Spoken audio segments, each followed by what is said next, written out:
Dia bangkit lagi untuk memperingatkan dunia, makam kosong dan penghakiman yang akan datang. Hari Minggu. Mazmur 2 ayat 7. Aku mau menceritakan tentang ketetapan Tuhan. Ia berkata kepadaku, "Anakku engkau telah kuperanakan pada hari ini." Bip, bip, bip. Pengatur waktu mulai lambat, tapi kemudian menjadi semakin cepat. Bip, bip, bip. Denyut jantung meningkat. Udara menjadi tebal. Akhir sudah dekat.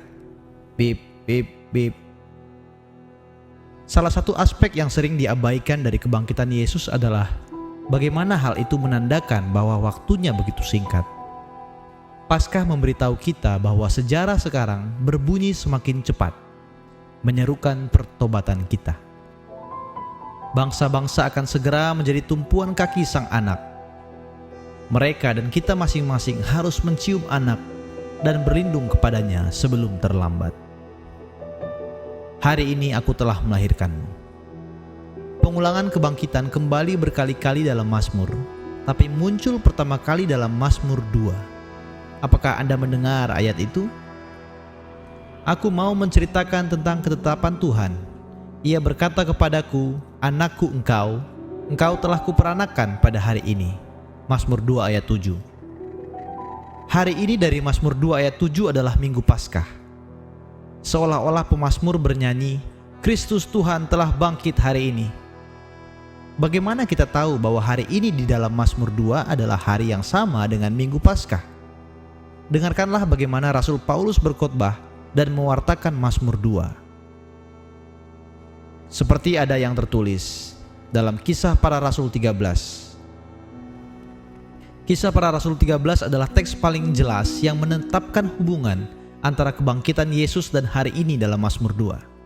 Di sana, Paulus memberitakan kabar baik Injil dari kitab Perjanjian Lama kepada orang-orang Yahudi yang tidak percaya. Dia menyatakan bahwa Tuhan membangkitkan Yesus dari kematian sebagai penggenapan janji kepada para leluhur. Teks apa yang akan dipilih Paulus untuk membuktikannya? Kisah Para Rasul 13 ayat 32-33. Dan kami sekarang memberitakan kabar kesukaan kepada kamu, yaitu bahwa janji yang diberikan kepada nenek moyang kita telah digenapi Allah kepada kita, keturunan mereka, dengan membangkitkan Yesus, seperti yang ada tertulis dalam Mazmur kedua, "Anakku engkau, aku telah memperanakan engkau pada hari ini." Khotbah Paulus seharusnya memancing beberapa perenungan di pihak kita. Bagaimana bisa pemazmur mengatakan bahwa ada satu hari, yaitu hari ini, di mana Yesus dideklarasikan sebagai anak Allah? "Kamu adalah putraku." Putra Allah yang kekal tidak pernah memiliki permulaan. Tidak pernah ada saat ketika dia tiba-tiba menjadi ada dan Allah Bapa menyatakan dia sebagai putranya. Namun dalam teks ini sepertinya mengatakan bahwa ada saat ketika Allah Bapa membuat pernyataan status anak. Di bagian awal kitab Roma, Paulus membongkar kabar baik tentang putra Allah dalam Roma 1 ayat 1-3. Dia menyoroti kebesaran putra Allah dari dua sudut pandang yang berbeda. Dari sudut pandang kehidupan duniawinya sebagai keturunan Daud menurut daging, dan dari sudut pandang kehidupan kebangkitannya. Roma 1 ayat 4. Dan menurut Roh Kekudusan dinyatakan oleh kebangkitannya dari antara orang mati, bahwa ia adalah anak Allah yang berkuasa, Yesus Kristus Tuhan kita. Kapan anak Allah yang kekal dideklarasikan sebagai anak Allah yang berkuasa? Jawabannya, oleh kebangkitannya dari antara orang mati. Pernyataan ini adalah momen penobatan karena dia adalah putra Allah yang berkuasa. Frasa yang berkuasa ini terkait dengan frasa pertama, yakni keturunan Daud. Dia memenuhi janji putra Raja Daud yang akan memerintah di atas tahta Yerusalem dengan kekuasaan. Dan saat pemenuhannya adalah saat kebangkitan. Kisah dua tahta. Realitas perjanjian baru tentang penobatan putra Allah ini menyelesaikan ketegangan yang membingungkan dalam perjanjian lama. Tuhan adalah Raja, tempat tinggalnya di sorga. Tetapi dia juga mengatakan bahwa tempat tinggalnya ada di kuil di Yerusalem, di bait suci. Dan ada tahta di sana juga, seorang raja manusia keturunan Daud duduk di tahta itu. Raja-raja Israel sering memberontak melawan pemerintahan Tuhan. Oleh karena itu, raja di atas segala raja, raja alam semesta, seringkali harus menghakimi raja Israel. Bagaimana dan kapan kedua tahta itu akan bersatu dan memerintah sebagai sebuah kesatuan? Jawabannya adalah kebangkitan dan kenaikan Yesus. Yesus mengambil tempat duduknya di tahta yang dijanjikan kepada putra Daud. Di mana tahta itu?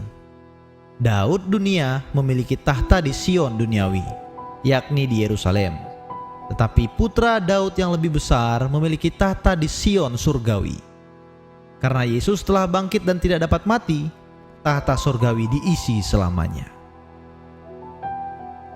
Apa pelajaran Paskah bagi kita dalam Mazmur 2? Bangsa-bangsa sangat perlu mendengar keputusan surga bahwa Yesus telah bangkit. Mazmur 2 memanggil semua bangsa dan semua penguasa untuk berhenti memusuhi Tuhan dan mulai bertobat. Mengapa?